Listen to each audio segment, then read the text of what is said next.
If stories of hope and overcoming inspire you, subscribe to the channel and leave a like to help us keep creating.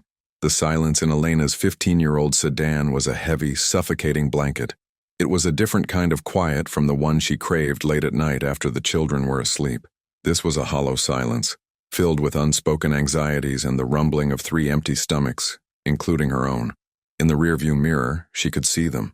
Leo, at 8, was old enough to understand the tension, his small face a mask of premature seriousness as he stared out the window at the gray, indifferent landscape of suburban Ohio.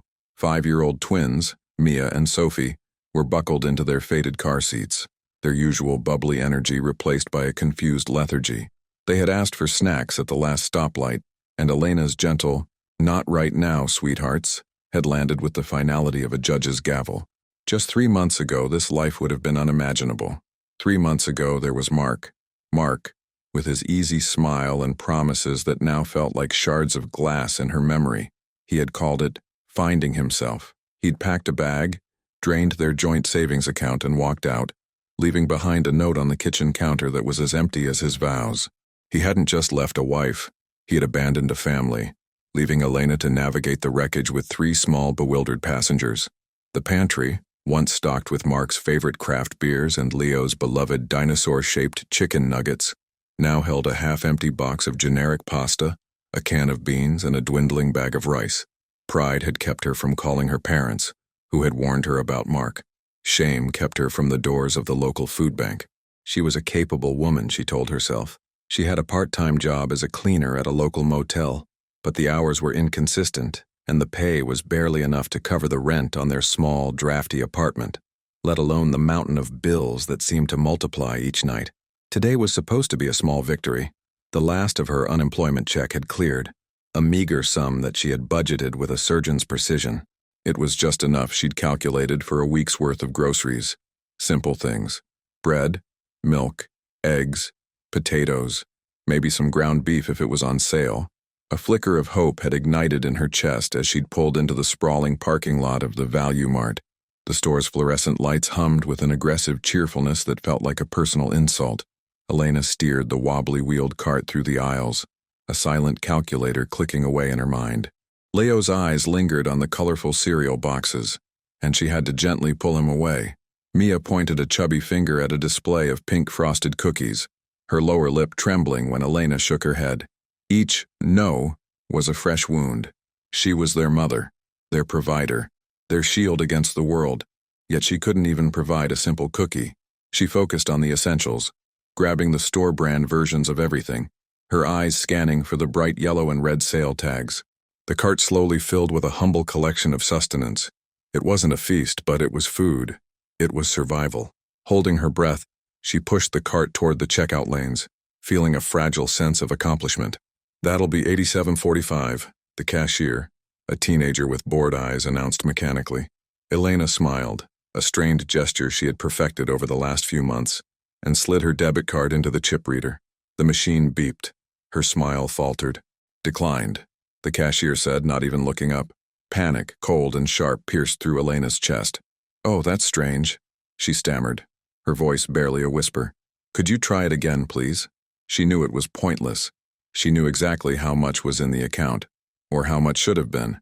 The bank must have processed the electric bill she'd been trying to postpone. The cashier ran the card again. The result was the same. Declined. Insufficient funds. The words echoed in the cavernous space, each one a hammer blow to her dignity. The man behind her in line, holding a single rotisserie chicken, shifted his weight impatiently. A woman 2 lanes over glanced at her with a look that mingled pity and judgment. Elena's face burned with a humiliating heat. Her children were watching. Leo had shrunk into himself, his gaze fixed on the floor. Mia and Sophie looked at her, their wide, innocent eyes reflecting her own terror. She couldn't let them see her crumble. I must have left my wallet in the car," she lied, the words tasting like ash. "I'm so sorry. I'll have to leave this." She couldn't meet the cashier's eyes as she turned and pushed the full cart to the side, a monument to her failure. She gathered her children, her hands trembling, and walked out of the store, the automatic doors sliding shut behind her with a soft whoosh that sounded like a final sigh of disappointment. Back in the car, the suffocating silence returned, heavier than before. Elena rested her forehead against the steering wheel, the cheap plastic cold against her skin. A single hot tear escaped and traced a path through the grime on her cheek. She wouldn't cry. Not here. Not now. She had to be strong. Fumbling in her worn-out handbag for a tissue, her fingers brushed against something crinkled and forgotten in a side pocket. She pulled it out. 2 $1 bills folded together, so creased they felt like cloth. She'd saved them from her last cleaning shift, a tiny emergency fund she'd completely forgotten about. $2. It was an insult. It couldn't buy a gallon of milk. It couldn't buy a loaf of bread. It couldn't buy back her dignity. Her gaze drifted to the convenience store next to the Value Mart. A large, garish sign flashed in the window. Mega jackpot. Dream big. It was absurd. A tax on the poor, Mark used to call it, back when they had enough money to be cynical. But right now, Elena wasn't cynical. She was desperate. Desperation makes you do illogical things. It makes you pray to a God you're not sure you believe in. It makes you look at a lottery sign and see not a scam but a sliver of light in an endless tunnel. "I'll be right back, babies," she whispered, her voice hoarse. "Don't move." She walked into the small store, the bell above the door jingling mockingly. The air was thick with the smell of stale coffee and cheap cigars. "1 Mega Millions ticket, please," she said to the man behind the counter, her voice barely audible. "Quick pick." She didn't want to choose numbers. She didn't have any lucky dates left. Anniversaries, birthdays, they were all tainted with the ghost of a life that was no longer hers. She wanted the machine to decide. She wanted to leave it entirely to fate. The man slid the small slip of paper across the counter. Elena handed him her last $2. The exchange felt monumental, a final desperate wager against the universe. She walked back to the car and slid into the driver's seat. The ticket clutched in her hand. It felt flimsy, insignificant.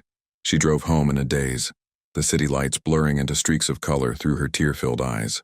That night, after feeding the children the last of the pasta with a little butter, she tucked them into their shared bed. She read them a story from a book with a tattered cover, her voice soft and steady, a performance of normalcy for their benefit. Later, in the quiet of her own room, she placed the lottery ticket on the nightstand, next to a framed photo of her children. She didn't look at it with hope. Hope was a luxury she could no longer afford. She looked at it as a symbol of the end of her rope, the end of her fight. It was the physical manifestation of her last $2 and the silent screaming prayer they represented. With nothing left to do, she turned off the light and surrendered to a restless, dreamless sleep. The next morning, the sun streamed through the thin, worn curtains, but it brought no warmth to Elena's spirit. The lottery ticket was still on her nightstand, now looking less like a prayer and more like a foolish $2 receipt. The brief, desperate hope of the previous evening had evaporated with the dawn, leaving behind the familiar, bitter residue of reality. Her first thought upon waking was, as always, food. Her second was money. The two were inextricably linked in a cruel dance of survival. She spent the day in a flurry of quiet desperation. She called a woman from her apartment building and offered to deep clean her kitchen for $20. The woman agreed, and for 3 hours Elena scrubbed and scoured, her muscles aching, but her mind numbly focused on the task. The $20 bill the woman gave her felt like a lifeline. It was enough for milk, bread, and a carton of eggs. It was enough for one more day. That evening, as she was boiling the eggs for dinner, she heard a commotion from the small television in the living room, where Leo was watching cartoons. The local news had interrupted with a breaking report, and the winning ticket for last night's $180 million Mega Millions jackpot was sold right here in Northwood, the overly enthusiastic news anchor announced. Elena barely registered it. Winning the lottery felt as plausible as sprouting wings and flying away from her problems. The anchor continued. The winning ticket was a quick pick, sold at the Circle K convenience store on Maple Avenue. Elena froze, the spoon she was holding clattering into the pot of boiling water. The Circle K on Maple Avenue. Her heart began to hammer against her ribs, a frantic runaway drumbeat. No, it couldn't be. It was a coincidence, a cruel joke played by the universe. The winning numbers were 14, 22, 38, 56, 60, and the mega ball was 7, the anchor chirped. Her hands trembled so violently she could barely function. She stumbled into her bedroom, her breath catching in her throat. The ticket was there, a flimsy piece of paper holding an impossible weight. She snatched it and stared at the numbers printed in neat, impersonal font. 14, 22, 38, 56, 60. Megaball. 7. The air left her lungs in a rush. The room tilted, the walls seeming to warp and sway. It wasn't real. She was hallucinating from hunger and stress. She read the numbers again and again. They remained the same. They stared back at her. A perfect, impossible match. A wave of dizziness washed over her, and she had to grip the edge of her dresser to keep from collapsing. "Mom, are you okay?" Leo's small voice came from the doorway. He had followed her, his face etched with concern. Elena couldn't speak. She could only kneel down, pull him into a fierce, trembling hug, and let out a sob that seemed to tear its way up from the very depths of her soul. It wasn't a cry of sadness. It was a raw, primal scream of release, the sound of a dam breaking after years of relentless pressure. The next 24 hours were a surreal blur. A call to the lottery commission, her voice a choked whisper, a frantic search for a lawyer and a financial advisor, names she found through a legal aid website. Signing the back of that ticket felt more significant than signing her marriage certificate ever had. The hardest part was pretending everything was normal for the children, shielding them from a truth they couldn't possibly comprehend. When the reality of the prize, a lump sum of over $90 million after taxes, was confirmed, Elena didn't feel the explosion of joy she saw in televised winner announcements. Instead, a profound and heavy sense of peace settled over her. It was the feeling of a soldier finally laying down their arms after a long, brutal war. The constant, grinding fear that had been her companion for months simply vanished. For the first time, she slept through the night. Elena's transformation was not loud and flashy, but quiet and deliberate. There was no press conference, no shopping spree, no mansion with a dozen empty rooms. Her first act as a wealthy woman was to walk into a grocery store, the same Value Mart where she had been so deeply humiliated, and fill a cart to the brim. She bought Leo's dinosaur nuggets, cookies for the twins, fresh fruit, organic milk, and the best cuts of meat. At the checkout, she paid with a crisp new debit card, and when the transaction was approved, she wept silently in the car, mourning the woman who had been forced to leave a full cart behind. She moved her family out of the cramped, drafty apartment and bought a modest, comfortable 4-bedroom house in a quiet neighborhood with a yard and a large oak tree perfect for a swing. She established impenetrable trust funds for her children's education, ensuring they would have the opportunities she never did. She paid off the debts Mark had left in her name, severing the final financial tie to her painful past.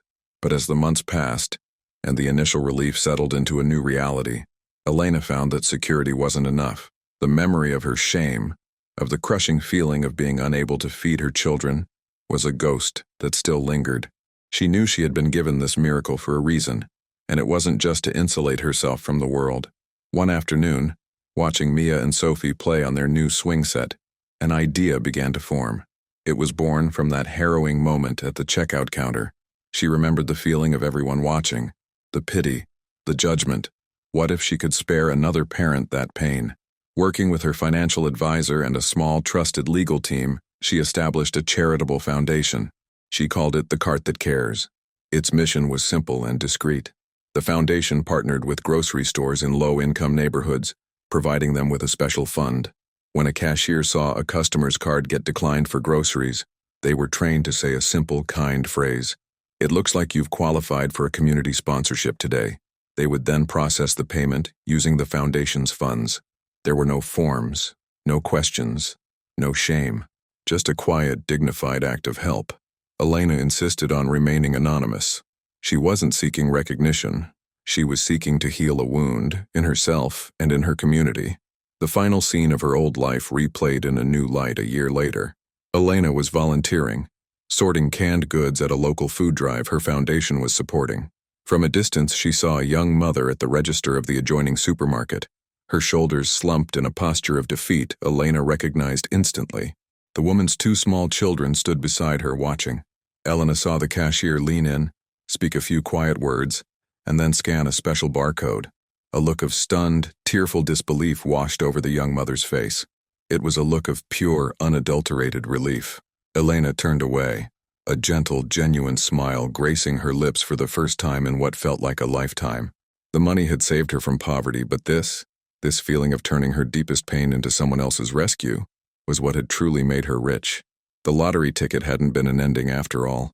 It had been a key, unlocking a door not to a life of luxury, but to a life of purpose. proving that the greatest jackpot wasn't about what you could buy, but about what you could give. Luck is not merely a random event, but an opportunity that finds those prepared to receive it with an open heart. For Elena, the lottery winnings were not the end of her problems, but the beginning of a journey to discover her own strength. She learned that true security doesn't come from a winning ticket, but from the ability to turn adversity into a foundation for a meaningful future. The prize restored her finances, but it was her courage that restored her soul, allowing her to create a legacy of kindness that proves even in the darkest moments, a single act of hope can light the way home. Did Elena's story touch your heart? Leave a like and subscribe for more tales of hope and transformation.